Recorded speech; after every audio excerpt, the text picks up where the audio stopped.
fun being here. But since I've got the podium for just a minute, later on in the day, let's try to persuade them to turn off the lights so that we can really get the view just for a few minutes for pictures or something, right? Thanks. Beautiful, beautiful. So my theme today is talking about the concept of creativity in social media projects. And challenge, how do I do this? I'm pointing it towards where, Alan?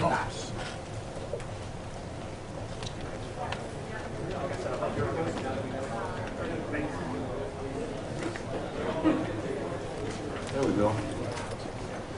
So the first premise is that not all social media projects are equal.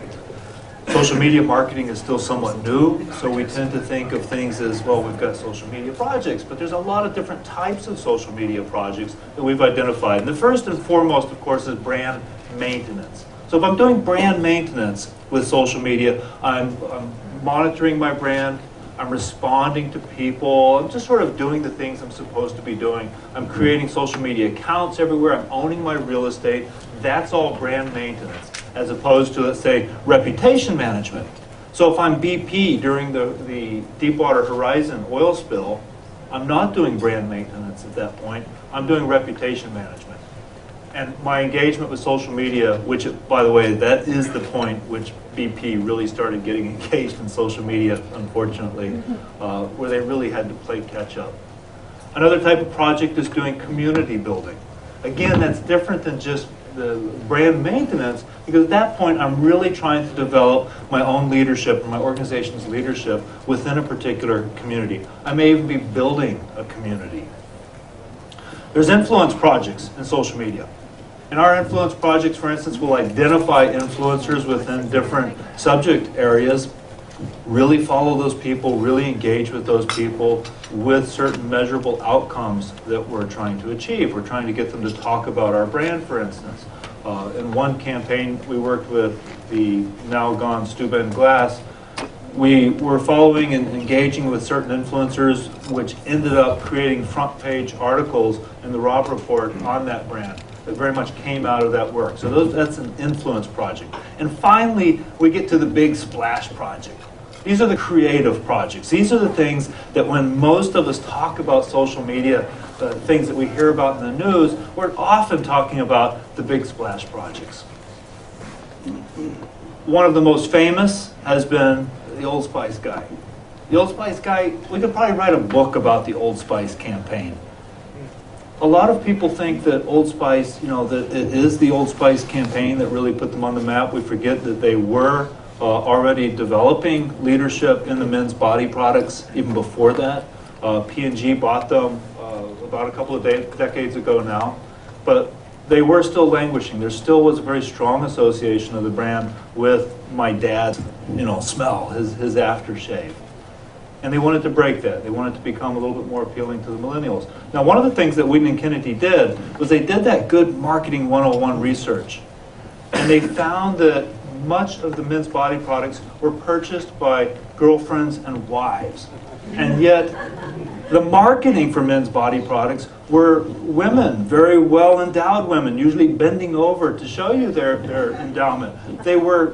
The marketers weren't doing the right thing, and Wieden and Kennedy said, hey, let's reverse that. Let's get a good-looking guy.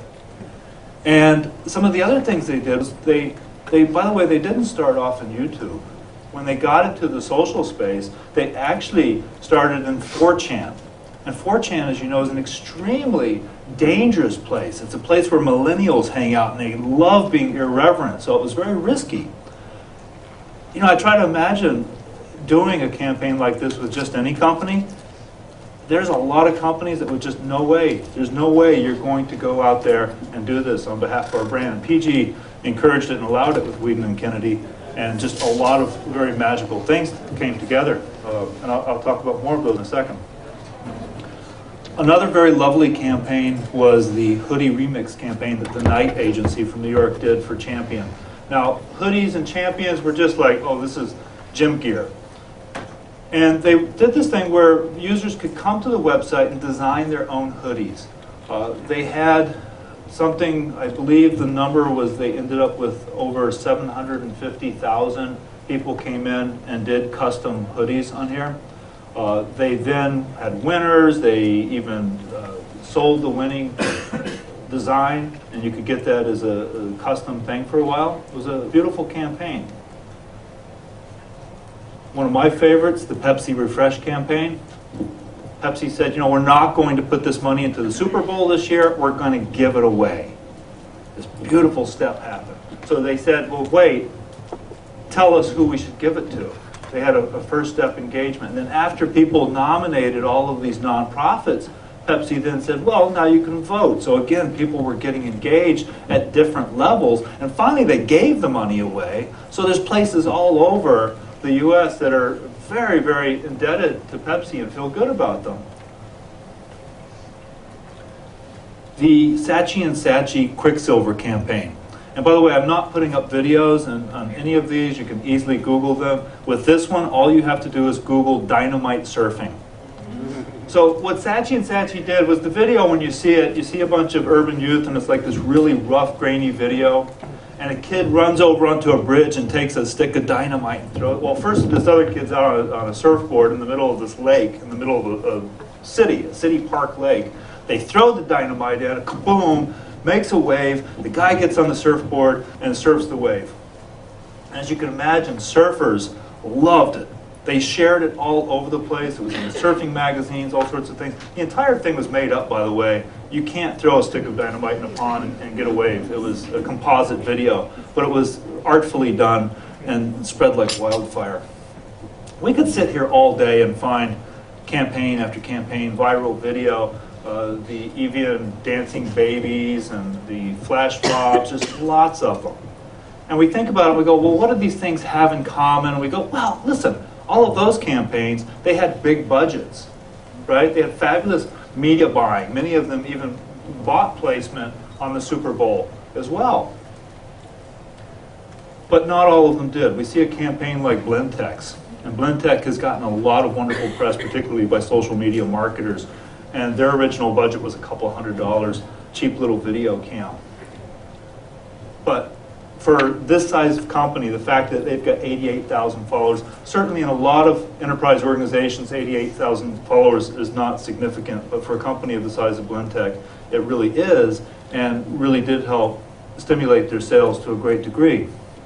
So again, let's back up and say, well, what did these campaigns have in common other than budget and big media spends?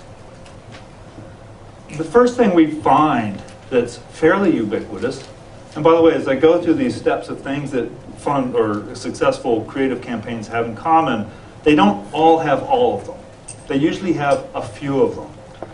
But the first thing is we find that most of them have fun. Blendtec, certainly fun. What adolescent boy doesn't want to see, hey, how would this thing do in a blender, right? The Quicksilver campaign, surfing on a pond with dynamite, fun, right? The Old Spice campaign, Isaiah Mustafa on the horse, total fun. Unexpectedness. You know, in customer care, we usually avoid the unexpected. They say, you know, customers don't like the unexpected. And in customer care, this is true. Remember an example, my mother was in the hospital for cancer, and I was so impressed by the doctor. He sat and he prepared her for each step and what would happen. And she was totally prepared, and it calmed her. It was a beautiful thing. But when it comes to creativity, the unexpected is what gives us those jolts of dopamine. In every study on addictive behavior, it isn't winning. You go to the racetrack and you make some money. That's not what makes it addictive. It's the unexpected wins, the small unexpected payoffs that make it addictive. Participatory.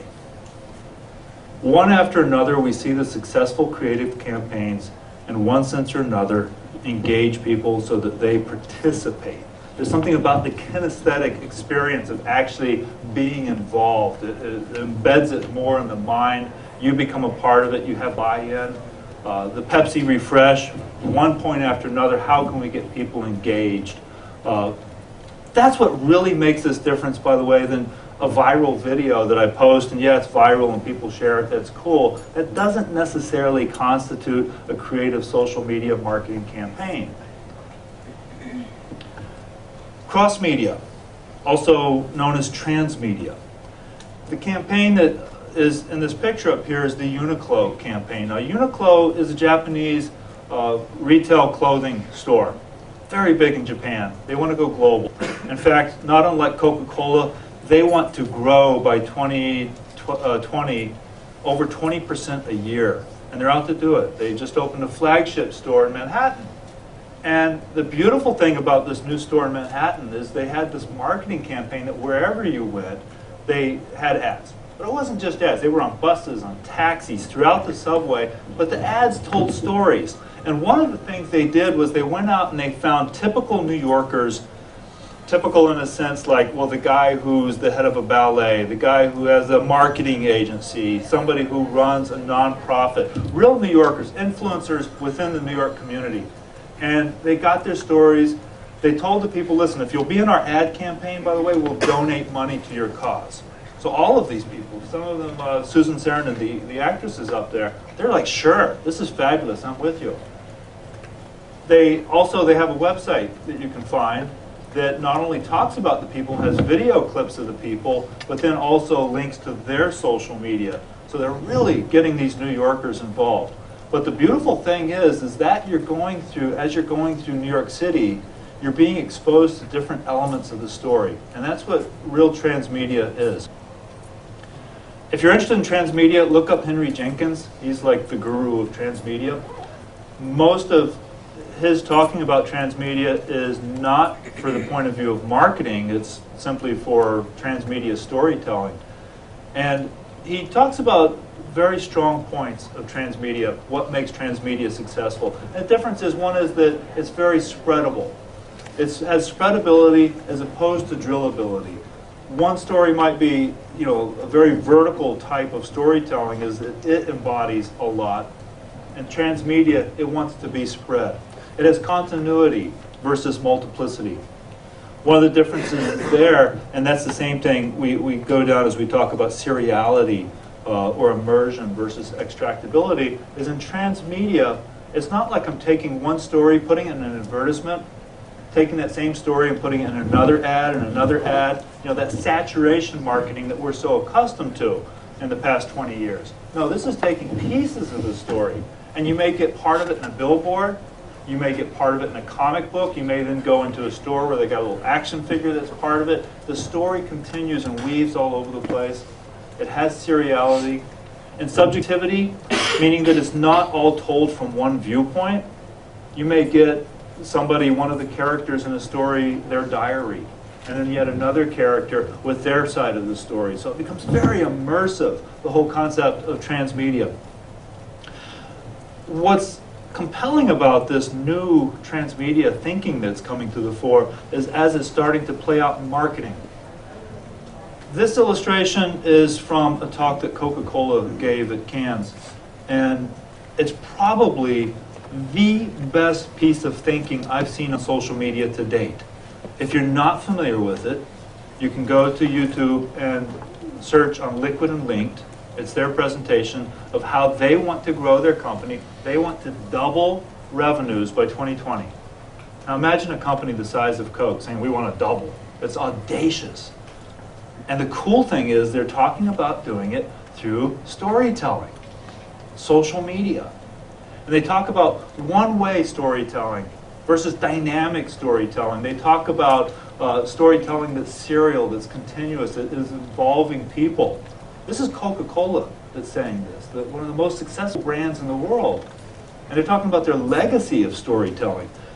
Having a conversation last night with Jeff and Sam from Sensei, we were talking about the concept of patterns in social media and how many of these patterns are embedded in us.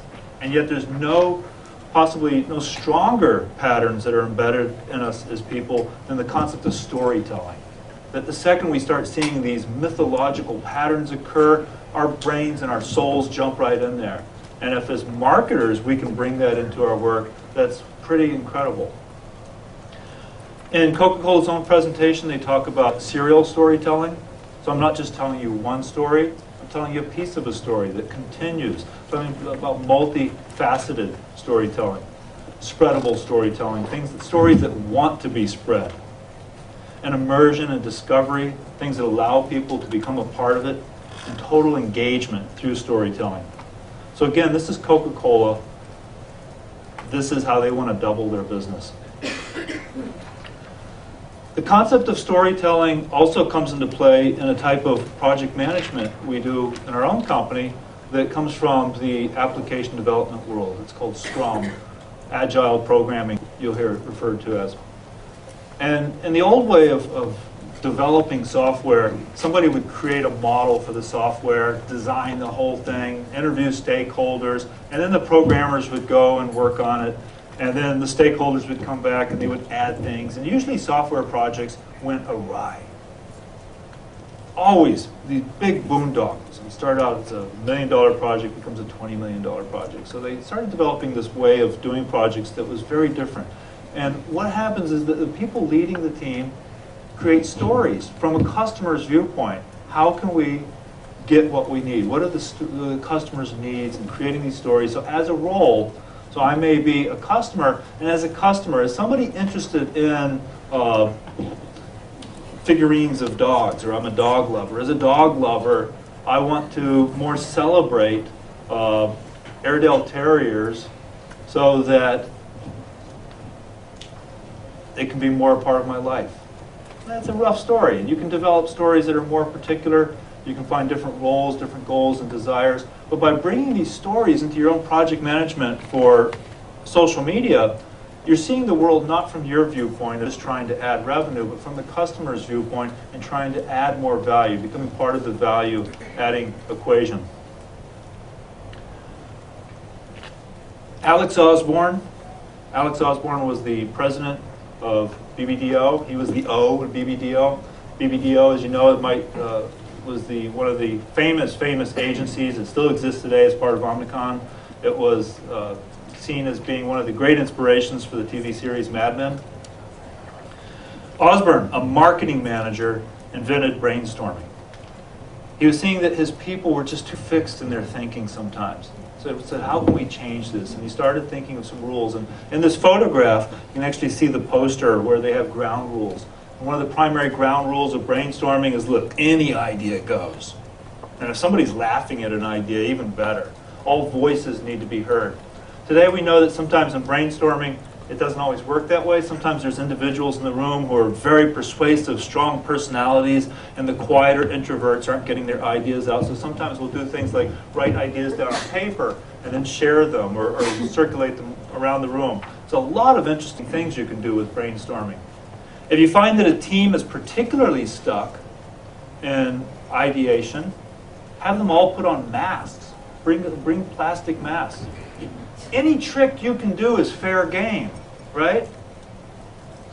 Any trick. At the end of the day, you want to come out of the room with some fabulous ideas.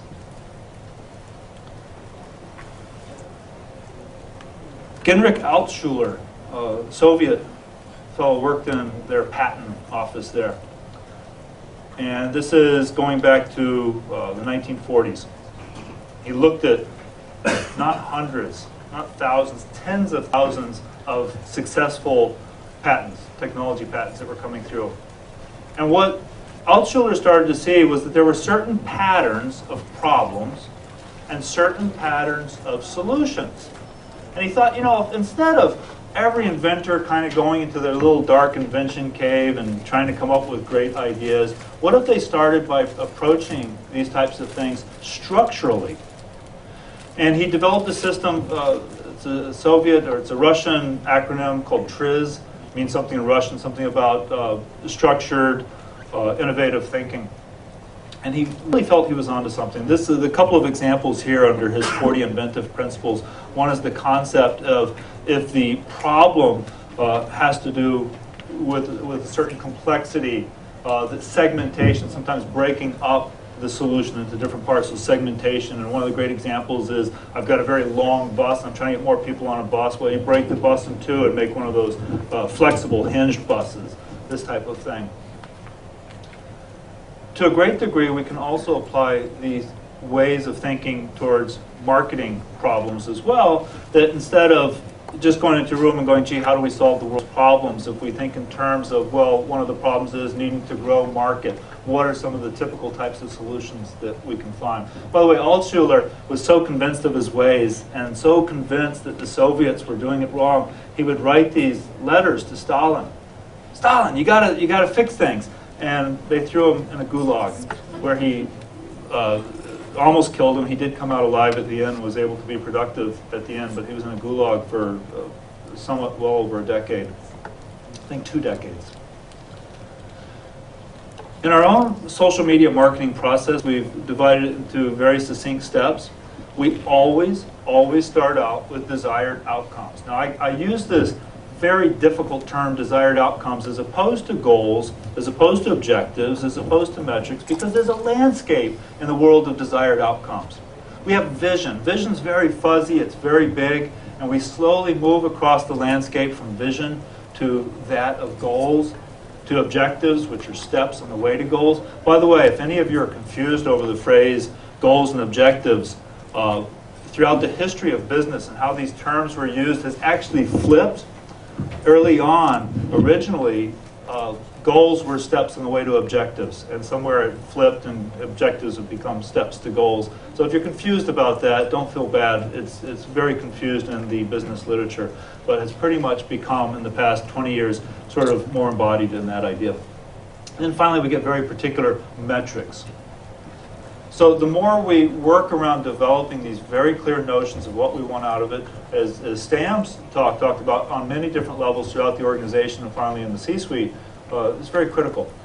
The next part is a loop that's sort of in there. And the reason it's a loop in there is because depending on your organization, you can enter the loop at various places. We typically start with what I call us. And that's where we talk about our own brand identity, our own brand voice. The idea of a brand having a personality was something that slowly emerged in the early 60s in marketing agencies. So really wonderful work was done on that. In social media, it's even 10 times more critical than it was when we were doing broadcast marketing.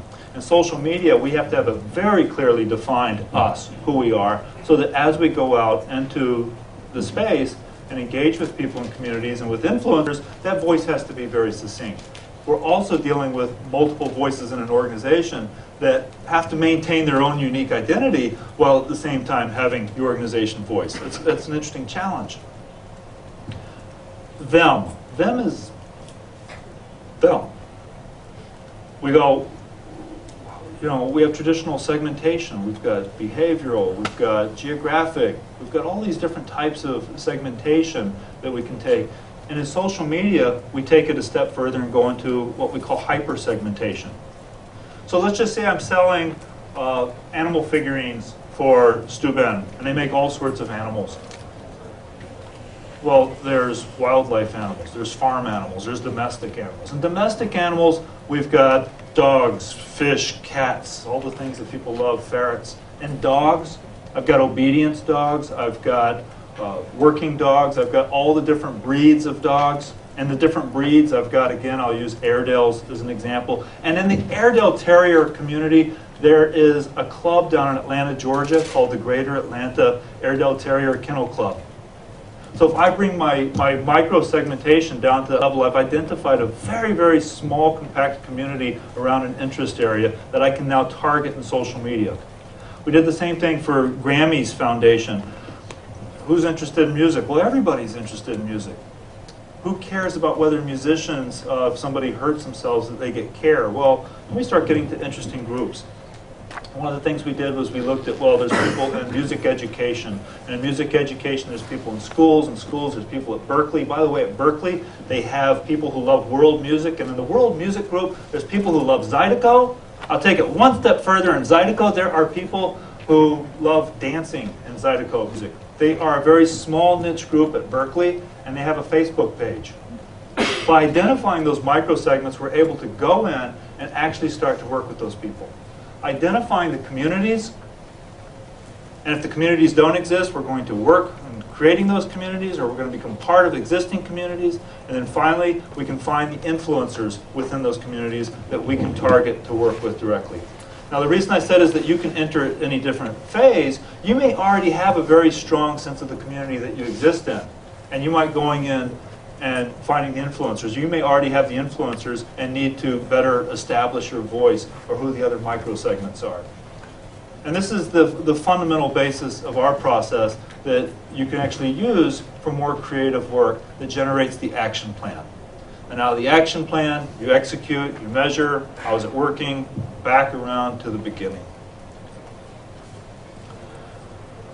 This little chart is courtesy of Unruly Media, an agency in New York.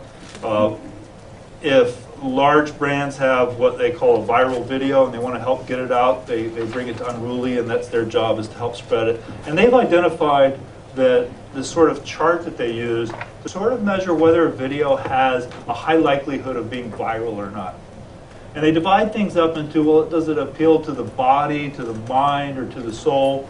And sort of a breakdown. So at any given point, an example here is that something is gleeky, and that it's brain food for aficionados.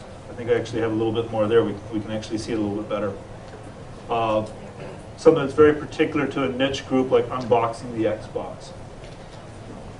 And if I look at a video or a piece of work that we've done, and I go through this chart and I find that we're rather tepid on most points, that we don't really excel in any given area, that's kind of a warning sign that we should rethink the work that we're doing. So my thesis is that social media represents the greatest opportunity in the history of marketing. Marketing's only been around for a little over 100 years as something that we call marketing, possibly even less. And even in the past 5 years, the fact that businesses are going from that broadcast model to actually getting down on the ground and speaking with people one-on-one is an awesome, awesome opportunity. We're truly at the crossroads in marketing, in a historic moment. It's like the Gutenberg press was just invented, and we're booksellers. And to go into that even one step further, I would suggest that within the social media marketing, that these types of creative programs, when you get past your maintenance programs and your brand maintenance programs, that this is where you can create the most value. The artist Pablo Picasso took the handlebars of a bike and stuck it together with a seat, and then there's a sculpture that's now worth lots and lots of money. Took very useless things, and in creativity, we're often taking those things. One of our big challenges is in creativity as an internal social media team or an internal marketing team is that you're busy. Every day you're busy. You're busy with brand maintenance. This is why so many people tend to then, well, you bring in Saatchi & Saatchi or an agency to execute the creative one-time thing. The danger is, as Gary Vaynerchuk pointed out with that wonderful Old Spice campaign, is they came in and they did this fabulous work and they did not sustain the building of community afterwards. And unfortunately, the brand didn't do that work. Now, perhaps it's because of Gary V's criticism, they've been reversing that and trying to actually use it to build community. But it is one of our great challenges as either agencies or internal marketers to sustain that creative work and bring it back into our daily maintenance work. Thank you.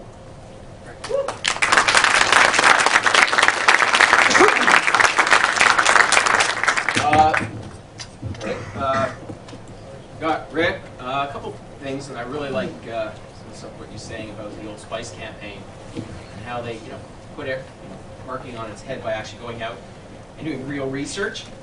That's doing it old school. That's what they were doing in the 60s. That's what I keep telling people. Stop reinventing the wheel. Why marketing really started in the 20s and 30s take off? Because people did the research. They understood what their audience wanted, who their audience was. Now too many people sit in boardrooms and go, well, we're going to target 18 to 24-year-old males. What do they like? And yes, we get all the Axe body spray commercials. And then you go, I know I'm old, approaching half a century in a couple weeks, but did anybody remember the high karate commercials from the 70s and early 80s? Yeah, there's a few of you. Do you have like flashbacks? And that was a very successful campaign. So somebody says, oh, that's a cool thing to do. So I love how you're tying everything in. Do we have the hand mic in the back? So it's not there. I'll come and grab it. And if you have some questions, thanks. Let me grab the mic, and you got the first question here. I didn't see anything come through the Twitter worlds for questions, so. Hi, very interesting. Can you apply to however much time you have some of your concepts to smaller organizations that or individual contractors Sure. who don't have that kind of bucks to spend? And what we did see there, so we might look at, let's say, like the Blend Tech campaign. Now, so if I'm doing... Rick, I'll just pop. Everybody know the Blend Tech campaign here? Or does anyone need to... Blend Tech is an industrial strength blender that was targeted at bars. One marketing exec was going through and he was just hired, and he noticed they had a test room where the president of the company were taking broom handles and sticking it through the blender as a quality assurance test. And he thought, this is going to make a great video. It went viral. And people who were not bars crushing, huge blocks of ice for margaritas started buying these blenders worth hundreds and hundreds of dollars. It became one of the biggest marketing successes, and the concept of viral marketing had no intention, just thought it was kind of cool. And they keep adding things like iPods. And Right now, stuff, they have contests to recommend what we should blend next. Yeah. And the president of the company, who's the most straight-laced guy, they bought him a lab coat for like $35, used their own video camera, edited it themselves, put it on YouTube. The first thing cost them less than $100, and they figured it through what it was, like something like $50,000 of sales increases in like 30 days. So not everybody can repeat, but yes. And one of the things I failed to talk about, because I was talking about the unexpectedness that succeeds in creative campaigns, and it's why nobody else can do the Isaiah Mustafa piece that Old Spice did. You can't do it now. If you walked into the room with that, you'd be, oh, we saw that already. And why novelty is so very critical is because if you don't have novelty, you don't get that unexpectedness. So, but back to your question, what is a very small organization with a very small budget to do? And I think if you approach it through the steps that I talked about, identifying your micro audiences and identifying those communities that they're in and who's influencing those communities, that if I see the world through those eyes, that I can start to create things that I can stop and think about fun things. Now, ideation and the idea of doing brainstorming, whether structured or not, is very critical to that because we get into our daily grinds of doing work. So you have to carve the time out and bring people in and say, this morning for 2 hours, we're doing fun. And bring in toys and puzzles and masks and things that will make people obviously silly. And then say, what can we do for fun? It may be apocryphal, but somebody once was talking about a bunch of bankers that were in a room having a meeting, and somebody said, why don't we just put a box out front and customers can come and put the money in, and when they want it, they come and take the money out, and everybody laughed. And the OD guy, the organizational development guy, said, wait a minute, if everybody's laughing, there's something to this. And apocryphally, that's where the ATM came from. Apocryphal or not, it's a great story, but in our own small organizations, can we get people in and be silly and come up with some ideas? And often you'll be very surprised that wonderful things will bubble to the surface. And then in thinking in terms of those very micro audiences and communities, what can you afford to execute there? And you'll often find that very creative campaigns do not require big budgets to be successful within your communities. We got a question over here. More of a comment. I'm just, as someone who's involved often in the creative process, I was really glad that you included the concept of the unexpected because it has huge value. In Canada, if there's a blogger who's better known for his work with the Just for Laughs Festival, Andy Nullman has a blog, and it's just all about surprise in marketing, and it's definitely worth checking out because all the stuff you're talking about, he really captures and blogs about really well. Andy Nullman is the guy's name. One of my favorite viral videos is the video of the gorilla, the Cadbury gorilla. Yeah. Everybody know that? Search for it if you don't. The gorilla is sitting there playing the, like he's waiting, the music's playing, and then all of a sudden he kicks in playing the drums. And talk about unexpected, it's a beautiful moment. All right, we have about 5 minutes for questions, so we got one over here. You're next. Just a quick one, but what are the odds of a campaign going viral? Are there any stats on that? I do know this, that so every marketing agency in the world or marketing department, the C guy comes in, the C-suite guy comes in and goes, I want a viral video. And my friends who work at companies that make videos that often in fact do go viral said, you know, look, we can't make a viral video, but we can try to do things that we think, you know, looking at Unruly's different elements, gee, are we hitting on these different things? Now, if you haven't done your micro audience segmentation and really identified in a very deep level who your people are, you're not going to be able to create content that tickles them. So you've got to do that marketing 101 work. And the more that you can do things that will tickle those particular people. Now, there's a concept in technology marketing of crossing the chasm. And crossing the chasm concept is that technology buyers, what you want to do is you want to target the early adopters. That those guys will create an enthusiasm for your project. Well, the same thing happens in creative things, that in so much as if you can find, let's say like the 4chan guys that Old Spice team found, they were the ones that helped create the enthusiasm that then brought the campaign into Facebook and made it viral. So certainly finding your wedge audience is critical. And one comment on that, anytime an agency comes in and says we're going to make a viral video for you, don't hire them. Too many people get caught up in that. We have 2 questions, one here, and then Marty's next. Thank you. By the way, I'm Mark Gordon from Mark TV. Hi, Al. How are you? MarkTV.net with a C. Question for you. Small businesses who I generally work with, what's your thought on using this type of media like SM between B2B, B2C, and within those categories, subcategories? Are there certain industries you'd say, you know what, you're a plumber, really, maybe it's not for you, or maybe you're a hairdresser, you should be doing that, or something. What's your experience with So that? I wouldn't want to create a viral video, for instance, or go through the effort of creating a viral video that's going to go viral with the wrong audience. No, not just, no, the whole Right. SM thing, the whole, you know, tying everything together. Oh, I've yet to find an audience where it doesn't work for, an extreme B2B, because, you know, for instance, here's an example. I was doing work with Sharing Plow, and it was a division that made an antibiotic that you gave to a brood hen that the antibiotic properties would then carry forth to the chicks, right? And that way you would be able to say that the chick is antibiotic free. They did that, I'm sorry. And in marketing that product, they said there are 5 people in the world that we want to reach. Now, if I can reach those 5 people, it's true, I could go take all 5 out to dinner if they'll go out to dinner with me. But if I also create content that really addresses those 5 people and creates influence around them, I've done something successful. It doesn't have to reach 20,000 people. Those 5 people is all I need. And in fact, we reached those 5 people with our social media work. So that was seen as being successful. And the other legacy of something like that would be those 5 people will share it to the downline supply chain. Yeah. Who go, wow. And then there has a repercussion that people are going to be looking for your product. Yeah. Yep, Marty here with another question. Yo, when you talk about... I'm sorry. I'm so happy to see Marty Weintraub here. Thank you. Thank you. And a harrowing flight from frigid Duluth, which is actually farther north than Toronto is. Right yourself, Marty. So when you talk about viral video, viral and viral success and all that, yeah, so we think of the Old Spice thing and break in the server and 10 gazillion visitors in a second and da-da-da.